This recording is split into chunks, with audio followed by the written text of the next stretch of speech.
Good morning everyone, welcome to ask money per show. ఈ ask money per show ద్వారా every Sunday morning 11 o'clock మీకు ఏవైతే questions ఉంటాయి ఆ క్వశ్చన్స్ అన్నిటికీ డీటెయిల్గా ఆన్సర్ చేస్తాను. ఈ సండే మన సబ్స్క్రైబర్స్ అడిగిన క్వశ్చన్స్ ఏవైతే ఉన్నాయో చాలా ఇంట్రెస్టింగ్ క్వశ్చన్స్ అడిగారు. ఒక్కొక్కటి స్టెప్ బై స్టెప్ ఆన్సర్ చేసేస్తాను. ముందుగా యాక్చువల్లీ ఇది ఇద్దరి దగ్గర నుంచి కాదు, మన సబ్స్క్రైబర్లో చాలా మంది వేల మంది దగ్గర నుంచి లాస్ట్ 2 weeks నుంచి వచ్చిన క్వశ్చన్ ఇది. నా హెల్త్ ఎలా ఉన్నది అండ్ ఏం ప్రాబ్లం వచ్చిందని చాలామంది అడుగుతున్నారు. ఫస్ట్ ఆఫ్ ఆల్ అంత అభిమానం చూపించి అంటే నేను 2 weeks రికార్డ్ చేయకపోయేసరికి రెగ్యులర్గా అడుగుతున్న ప్రతి ఒక్కరికి చాలా చాలా thanks from my bottom of my heart. And కొంతమంది అయితే ఫ్యామిలీ మెంబర్స్గా తీసుకున్నారు. Even I do feel it. Record చేయనప్పుడు నాకు కూడా ఏదో మిస్ అవుతున్న ఫీలింగ్ ఉంటుంది. రికార్డింగ్లో మీతో మాట్లాడుతున్నానన్న ఫీలింగ్ అయితే వస్తుంది. రికార్డ్ చేయకపోతే అదొక మిస్సింగ్ ఫీలింగ్ అయితే ఉంటుంది. అండ్ ప్రాబ్లం విషయంకి వచ్చినట్టయితే ఇప్పుడైతే బాగానే ఉన్నాను. బట్ అసలు ప్రాబ్లం ఏంటంటే లాస్ట్ 2.5 monthsగా రికార్డ్ చేస్తున్న టైంలోని మన డైలీ మనీ షో రికార్డ్ చేస్తాను కదా, రికార్డింగ్ చేస్తున్న టైంలో కొన్ని వర్డ్స్ అసలు నోరు తిరగట్లేదు, కొంచెం మాట్లాడడం కష్టం అవుతుంది. సో అందుకని యాక్చువల్లీ కొన్ని మీకు ఏవైతే అవుట్పుట్ వస్తుందో అది ఒక 10 times రికార్డ్ చేసి అందులో బెస్ట్ అవుట్పుట్ ఏదైతే ప్రొనౌన్స్ చేయగలిగినా అది వస్తుంది. అండ్ ఈవెన్ యాక్చువల్ రికార్డింగ్ టైంలోనే కాదు, రికార్డింగ్ అయిపోయిన తర్వాత కొన్ని రోజులైతే నాకు మాట్లాడడం కావట్లేదు, అసలు మాటలు రావట్లేదు, నోరు పలకడం కావట్లేదు అన్నమాట. ఐ డోంట్ నో ప్రాబ్లం ఏంటన్నది. కొన్ని టెస్ట్లు అయితే చేశారు, టెస్ట్లో అయితే నెగిటివ్ వచ్చింది. మేబీ నేను బయట చాలా తక్కువగా మాట్లాడతాను, చాలా అంటే చాలా తక్కువ మాట్లాడతాను. నా గురించి తెలిసిన వాళ్ళు తెలుస్తుంది. నేను చాలా ఇంట్రోవర్ట్ని, ఎవరైనా పలకరించినా కూడా ఏం మాట్లాడాలో తెలియక సైలెంట్ కూర్చుంటాను. సో అంత తక్కువ మాట్లాడతాను. అండ్ రికార్డింగ్ టైంలో హై పిచ్లో మాట్లాడాల్సి వస్తుంది. అది కూడా నార్మల్గా లో పిచ్లో మాట్లాడతాను, బయట గట్టిగా హై పిచ్లో మాట్లాడాల్సి వస్తుంది. సో ఆ రిపీట్ హై పిచ్లో చేసినప్పుడు ఏమైనా థ్రోట్ మీద స్ట్రెస్ పడుతుందో తెలీదు. I get to know in a week. So అందు గురించి డాక్టర్ ఏమో ఒక 2 weeks అయితే రికార్డింగ్ ఆపి చూడండి ఎలా ఉన్నదో అన్నారు. సో ఆపాను, ఇప్పుడైతే స్టార్ట్ చేసేస్తాను. ఒకవేళ ఎప్పుడైనా మధ్యలో ఇబ్బంది అనిపిస్తే ఎనీవేస్ నేను చందు కలిపే డైలీ మనీ షో వర్క్ చేస్తాం. నేను మాట్లాడతాను, చందు పక్కన కూర్చుంటారు, ఇద్దరం కలిపే డేటా మీద వర్క్ చేస్తాం. ఇప్పుడు యాక్చువల్ లాస్ట్ 2 weeksలో కూడా అది జరిగేది. అయితే మళ్ళీ ఇద్దరం వర్క్ చేస్తాం, వాయిస్ మీకు చందుది వస్తుంది. So that would be the only difference. And మిగిలిన వీడియోస్ అయితే రికార్డ్ చేసేస్తాను. అండ్ యాక్చువల్లీ ఈ టైం ఏదైతే దొరికిందో ఈ గ్యాప్ని నేను చాలా బాగా యూటిలైజ్ చేయగలిగాను. You'll get lot of surprises. ఒకటి, నేను రైస్ పరం కలిపి ఢిల్లీ వెళ్ళాం. You'll have very very very surprising video, చాలా స్పెషల్ వీడియో రాబోతుంది. ఎడిట్ చేయడానికి కొంచెం టైం పడుతుంది. ఎడిటింగ్ అయిపోయిన తర్వాత చాలా స్పెషల్ వీడియో అయితే అదొకటి రాబోతుంది. సెకండ్, మీలో చాలామందికి గుర్తున్నట్టయితే మన డైలీ మనీ షో స్టార్ట్ చేసిన కొత్తలో అన్నోన్ ఆర్ మార్కెట్కి తెలియని క్వాలిటీ కంపెనీస్, మూమెంటం లేని కంపెనీస్, అప్పటి వరకు లేని companies, like for example recent టైంలో మాట్లాడాలంటే ఎక్స్ప్లో గురించి ఎక్స్ప్లెయిన్ చేశాను కదా, దాని తర్వాత ఎక్స్ప్లోలో చాలా మూమెంటం జరిగిందిలేండి. బట్ కానీ అలా మూమెంటం జరగని క్వాలిటీ అండ్ మార్కెట్కి తెలియని కంపెనీస్ చాలా ఉంటాయి. అవి ఐడెంటిఫై చేయడానికి కొంచెం టైం పడుతుంది. మన డైలీ మనీ షో స్టార్ట్ చేసిన కొత్తలో ఐఎక్స్ కానీ, అమృతాంజన్ హెల్త్ కేర్ కానీ, లేకపోతే న్యూజెన్ కెమికల్స్ కానీ, బోరుసిల్ రెన్యూబుల్స్ కానీ, అవన్నీ ఆ టైంలో మాట్లాడినప్పుడు వాటిలో అసలు మూమెంటం లేదు. దాని తర్వాత మూమెంటం స్టార్ట్ అయ్యాక మిగిలిన వాళ్ళు మాట్లాడడం స్టార్ట్ చేశారు. బట్ కానీ మీకు గుర్తున్నట్టయితే ఇది ఫిబ్రవరి టైంలోనే ఆ పిక్ చేయగలిగింది. ఎందుకంటే అప్పుడు నేను వీకెండ్లో ఓన్లీ వీక్లో 2 వీడియోస్ రికార్డ్ చేసేవాడిని, డైలీ వీడియోస్ ఉండేవి కాదు. సో దానివల్ల కొంచెం టైం ఉండేది రీసెర్చ్ చేయడానికి. సో ఈ 2 weeksలో ఏదైతే టైం దొరికిందో కొమ్మేసా చాలా కంపెనీస్ మీద అయితే వర్క్ చేస్తున్నా. So you will get lot of surprises at very good quality companies, attractive వాల్యూస్లో దొరుకుతున్న వాటి మీద డిస్కషన్ అయితే కంప్లీట్ అయిపోయాక, నా వర్క్ మొత్తం కంప్లీట్ అయిపోయాక అయితే మీకు షేర్ చేయబోతున్నాను. అండ్ ఈవెన్ కమింగ్ వీక్స్లో కూడా నా థాట్ ఏంటంటే అక్కడక్కడ ఇలా గ్యాప్ తీసుకుని ఆ రీసెర్చ్ చేద్దామని, ఆ రీసెర్చ్ చేసినప్పుడు మీకు ఆ ఎడ్జ్ అయితే నేను ప్రొవైడ్ చేయగలను. Because that is a special thing which Money Purse was providing for long time. మధ్యలో కూడా చాలాసార్లు ఏంటంటే మంత్లీ వన్స్ అలాగా we use to pick music industry ఎవరు మాట్లాడినప్పుడు కానీ, లేకపోతే ఎక్స్ప్లో కానీ, ఇలా అక్కడక్కడ we could able to pick it up. But going it ఇంకా ఫ్రీక్వెంట్గా పిక్ చేద్దామని థాట్ ప్రాసెస్తో ఉన్నాను. And we are going to see volatile markets అన్నది నా వ్యూ. వాలటైల్ మార్కెట్స్లో ఇంకా మంచి కంపెనీస్ ఇంకా చీప్గా దొరికే ఛాన్స్ ఉంటుంది. So that's what I'm planning. Let's see coming few వీక్స్లో అయితే you will get lot of good content అయితే ఫర్ ష్యూర్. ఈ గ్యాప్ ఏదైతే తీసుకున్నారో గ్యాప్కి you will get full satisfaction. Next question lazy soldier అడుగుతున్నారు. Interesting name. Hi Saina, I'm a software employee having 15 lakh per annum package. Currently, I'm fully frustrated with my job and want to completely exit from this field. I have around 40 lakhs amount in shares now and seeing market from last 3 years and have a good conviction that I can leave the job and be a full-time investor. Kindly need your suggestion on this aspect, how to manage my money for my monthly needs and as well as my investments. Okay. So ఈ question actually lazy సోల్జర్కే కాదు, చాలా మందికి ఉంటుంది. నేను కూడా జాబ్లో ఉన్నప్పుడు నాకు కూడా ఈ థాట్ అయితే ఉండేది. సో దాని నుంచి నేను పర్సనలీ ప్రాక్టికల్లీ ఎలా చేశానో మీకు చెప్తాను. First thing, as a brother, మీరు అన్నారు కాబట్టి యాజ్ ఏ బ్రదర్ పర్సనలీ చెప్తున్నాను, 40 lakhs అమౌంట్ అన్నది చాలా తక్కువ. సో ఇమీడియట్గా కంగారు పడద్దు. నౌ ఇక్కడ నుంచి మీరు జాబ్కి ఇచ్చేయడానికి మనం ఎలా స్ట్రాటజీ బిల్డ్ చేసుకోవాలన్నది నేను ఏం చేశానో మీకు ఎక్స్ప్లెయిన్ చేస్తాను. నేను జాబ్లో ఉన్నప్పుడు నాకు కూడా సేమ్ ఫీలింగ్ ఉండేది. మల్టిపుల్ ఆప్షన్స్ని వెతుకుతూ ఉండేవాడిని జాబ్కి ఇచ్చేయడానికి. సో ఈ మల్టిపుల్ ఆప్షన్స్ని ఎతకడంతో పాటు నేను ఇంకొక పని ఏం చేశానంటే, నా ఇన్కమ్ ఏదైతే వచ్చిందో ఇన్కమ్లో ఎక్స్పెన్స్ పార్ట్ కొంచెం ఎక్కువగానే ఉండేది, దాన్ని రెడ్యూస్ చేస్తూ వచ్చానమాట. సో ఎంతలా రెడ్యూస్ చేశానంటే, నా 100 రూపీస్ ఇన్కమ్ వస్తే దాన్ని ఎక్స్పెన్సెస్ 20-30 రూపీస్ తగ్గించేశాను. సో 670-80 రూపీస్ వరకు మంత్లీ సేవ్ చేయడానికి ప్రయత్నించేవాడిని. ఇలా చేయడం చాలా కష్టం, ప్రాక్టికల్లీ ఇంపాసిబుల్. దీనికి ఫ్యామిలీ యొక్క సపోర్ట్ కూడా కావాల్సి వస్తుంది. నేను సుమాతో జోషుతో మాట్లాడిన తర్వాత వాళ్ళు అగ్రీ అయిన తర్వాత వాళ్ళు కూడా క్లియర్గా ఎక్స్ప్లెయిన్ చేశాను, ఇలా నేను అనుకున్నాను. వాళ్ళు కూడా నాకు సపోర్ట్ చేయడం స్టార్ట్ చేసిన తర్వాత we have started reducing expenses.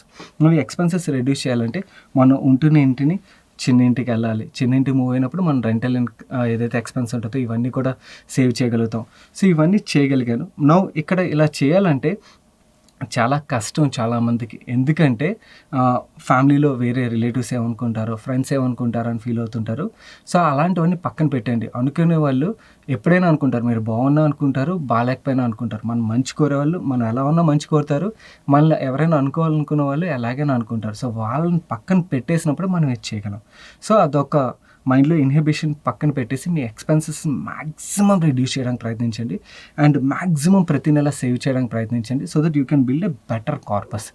ఈ కార్పస్ బిల్డ్ చేయడంతో పాటు ఇంకొక ప్యారలల్ పని కూడా చేయాలి. ఆ ప్యారలల్ పని ఏంటంటే మనం ఒక స్కిల్ సెట్ బిల్డ్ చేసుకోవడం. ఎందుకంటే జాబ్ని క్విట్ చేసిన తర్వాత మనకు ఒక సర్టెన్ ఇన్కమ్, మన ఎక్స్పెన్సెస్ని మీట్ అవ్వడానికి ఒక ఇన్కమ్ అయితే వస్తూ ఉండాలి. ఎందుకంటే ఆ ఇన్కమ్ వస్తుంది అనుకోండి, మీ కార్పస్ తగ్గకుండా అలా ఉంటుంది అండ్ ఇంకొన్ని సేవ్ కూడా చేయొచ్చు. కార్పస్ తగ్గుతుంది అనుకోండి, that ads lot of stress అన్నమాట. సో అందుకని నేనేం చేశాను, నా సిఎఫ్పి కంప్లీట్ చేశాను. సిఎఫ్పి కంప్లీట్ చేసిన తర్వాత నా సేవింగ్స్తోని ఒక మంచి కార్పస్ బిల్డ్ చేశాను, దాని సిఎఫ్పి కంప్లీట్ చేశాను, దెన్ నేను జాబ్ని క్విట్ చేశాను. ప్రాక్టీస్ స్టార్ట్ చేసిన తర్వాత నా ఎక్స్పెన్సెస్ ఏవైతే ఉన్నాయో ఆ ఎక్స్పెన్సెస్ మీట్ అవ్వడానికైతే మాత్రం డెఫినెట్లీ నా సిఎఫ్పి త్రూ మా ఇన్కమ్ వచ్చేది. సో దానివల్ల నాకు స్ట్రెస్ లేకుండా I could able to sale through. So నేను మీకు కూడా ఇచ్చే సజెషన్ ఏంటంటే, ఫస్ట్ ఎక్స్పెన్సెస్ కట్ చేయండి. ఫస్ట్ స్టెప్ అది.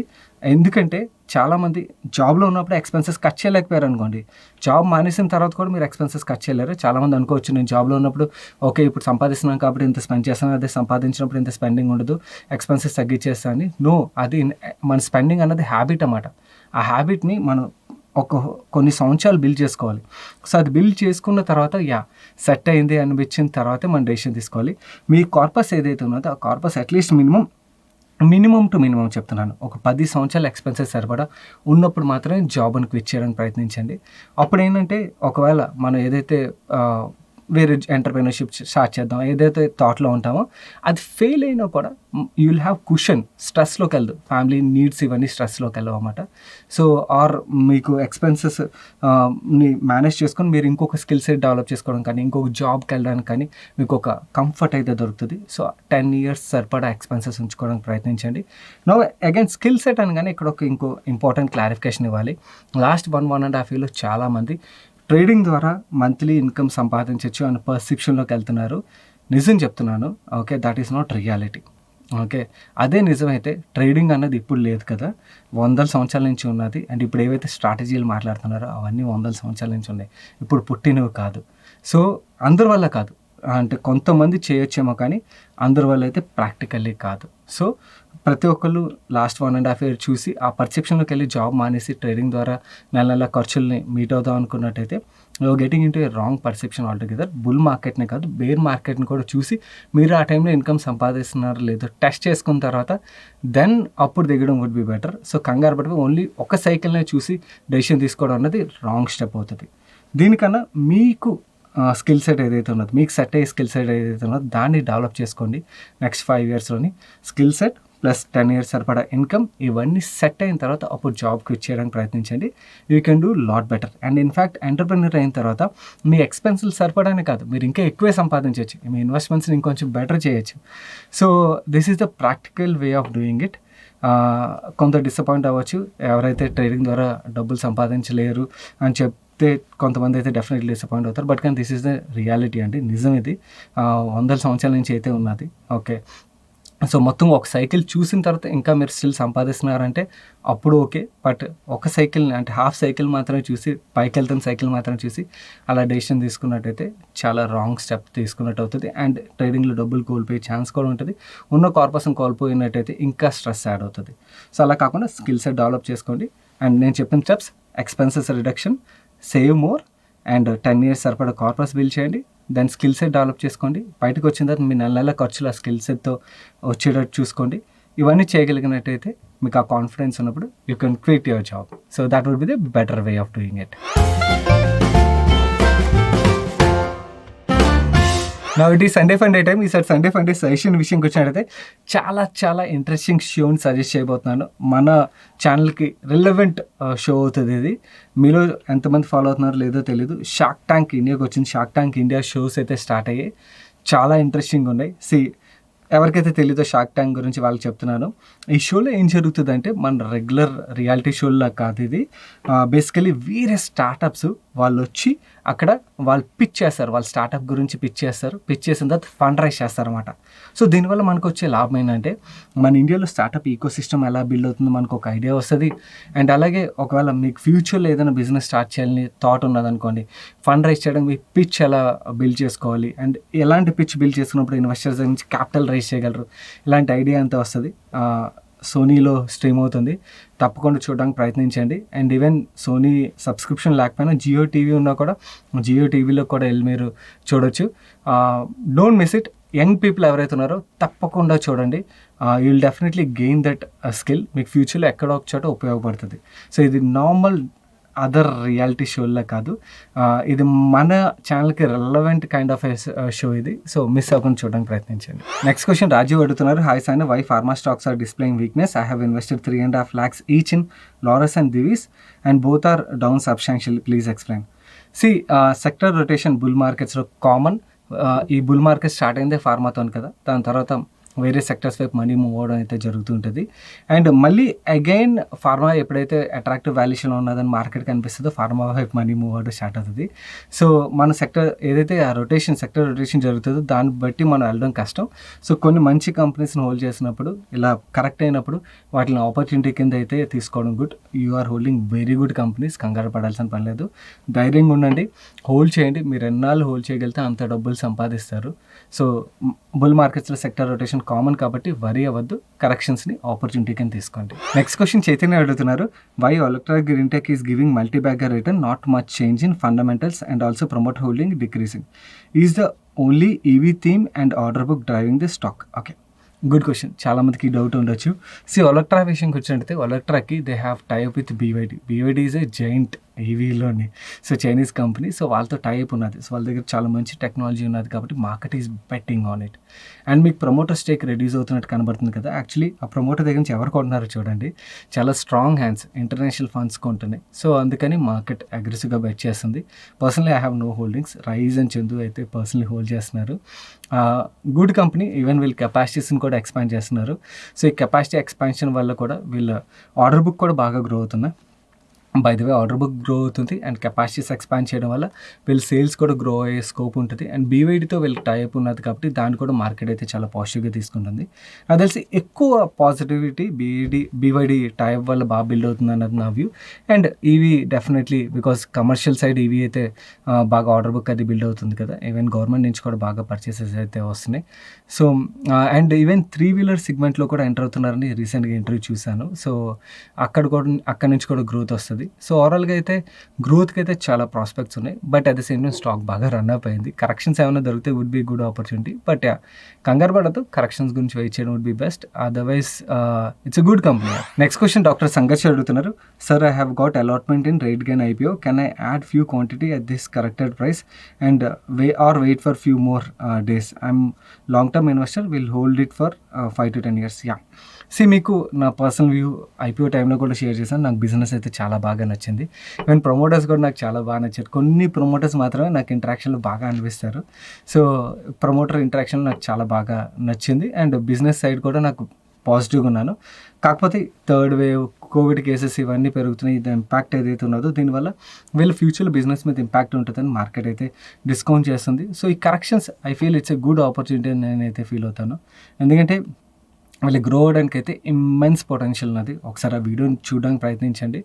అండ్ ప్రమోటర్స్ కూడా అగ్రెసివ్‌గా చాలా చిన్న స్కేల్ నుంచి బిజినెస్‌ని అయితే బాగా గ్రో చేశారు.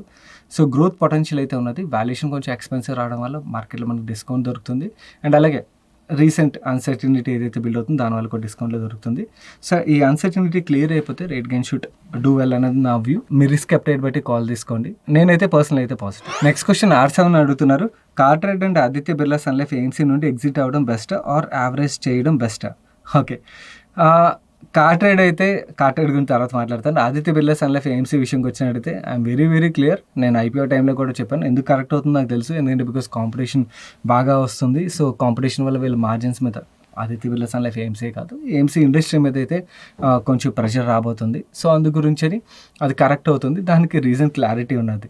కార్ట్రైడ్ ఎందుకు కరెక్ట్ అవుతుంది అన్న దానికి నాకు ఆన్సర్ అయితే దొరకట్లేదు. మేబీ నాకు తెలియకుండా మార్కెట్కి ఏమన్నా తెలుసేమో. నేనైతే పర్సనల్లీ కరెక్ట్ అయినప్పుడల్లా యాడ్ చేస్తున్నాను. This is what I'm following. I might be wrong యార్. ఎందుకంటే బికాస్ ఐ డోంట్ నో. నేనైతే రీజన్ ఎతకడానికి అయితే చాలా ప్రయత్నించాను. నాకైతే అంత స్ట్రాంగ్ రీజన్ అయితే దొరకట్లేదు. కాంపిటీషన్ వస్తుంది ఓకే, బట్ కాంపిటీషన్ వీళ్ళని బాగా ఎఫెక్ట్ చేస్తుంది అన్న క్లారిటీ అయితే క్లియర్గా కనబడట్లేదు. ఎందుకంటే వీళ్ళు కూడా కాంపిటీషన్ వచ్చినప్పుడు గ్రో అవ్వచ్చు కదా. వేరే ఆదిత్య బిర్లా ఏఎంసీ విషయంకి వచ్చినట్టయితే ఏఎంసీ ఇండస్ట్రీకి ఏదైతే కొత్త న్యూ జనరేషన్ కాంపిటీషన్ వస్తుందో వాళ్ళు క్లియర్లీ వాళ్ళ మార్జిన్స్ మీద, వాళ్ళ ఎర్నింగ్స్ మీద ప్రెషర్ అయితే క్రియేట్ చేస్తారని ఒక మన క్లారిటీ కనబడుతుంది. సో, అందు గురించి అని కరెక్ట్ అవుతుందంటే that's a valid reason. But ఇది ఎందుకు కరెక్ట్ అవుతుందో అర్థం అవ్వట్లేదు. మీరు రిస్క్ అప్డేట్ బట్టి మీ కాల్ తీసుకోండి. నేనైతే పడుతున్నప్పుడు కొంచెం కొంచెంగా అక్యుములేట్ చేస్తున్నాను. లెట్స్ సీ, నాకేమైనా వ్యాలిడ్ రీజన్ దొరికినట్టయితే మీకు షేర్ చేయడానికి ప్రయత్నిస్తాను. As of now I'm not exiting from CarTrade. So, that's it for today's ask money పై షో గైస్.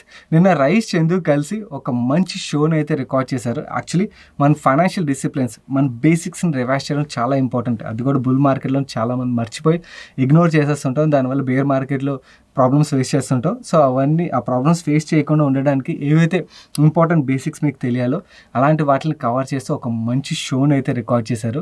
మీరు ఎవరైనా చూడకపోయినట్టయితే తప్పకుండా చూడడానికి ప్రయత్నించండి. ఇక్కడ ఎండ్ కార్డ్లో ఉంటుంది. అండ్ ఈరోజు ఆస్క్ మనీ పైషలో ఏవైతే క్వశ్చన్స్కి ఆన్సర్ చేశానో ఆన్సర్స్ మీకు హెల్ప్ఫుల్లే. ఇప్పటివరకు వీడియోని లైక్ చేయనట్టయితే వీడియోని తప్పకుండా లైక్ చేయండి. అండ్ ఈ వీడియో మీ ఫ్రెండ్స్ అండ్ ఫ్యామిలీ మెంబర్స్కి హెల్ప్ఫుల్ అవుతుందంటే వాళ్ళకి తప్పకుండా షేర్ చేయండి. అండ్ మీరు ఇదే ఫస్ట్ టైం మన మనీ పర్స్ ఛానల్కి వచ్చి ఛానల్ సబ్స్క్రైబ్ చేయనట్టయితే ఛానల్ లోగో మీద క్లిక్ చేసి ఛానల్ సబ్స్క్రైబ్ చేస్తూ పక్కన బెల్ ఐకాన్లోని ఆల్ నోటిఫికేషన్స్ యాక్టివేట్ చేసుకోండి. నేను సాయి కృష్ణపత్రి మరొక ఇంట్రెస్టింగ్ వీడియోతో కలుస్తాను. Till then have fun.